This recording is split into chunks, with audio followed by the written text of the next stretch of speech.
میں چاہتا ہوں باو صاحب آج جی کوئی ایسا وظیفہ بتا دیں کہ جس کو پڑھنے سے دکان میں گاہکوں کا رش لگ جائے، کیونکہ جو حالات چل رہے ہیں ہر بندہ چاہتا ہے کہ بس یار یہ روزی روٹی چلتی رہے نا تو بس سلسلہ چلتا رہے گا.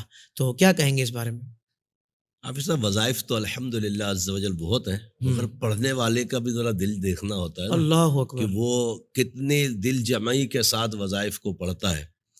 تو وظائف الحمدللہ بے شمار ہے رزق کے لیے، اور خود بھی عوام بھی سنتی ہے. قرآن پہ رش لگانے کے لیے 2 وظیفے. سبحان اللہ.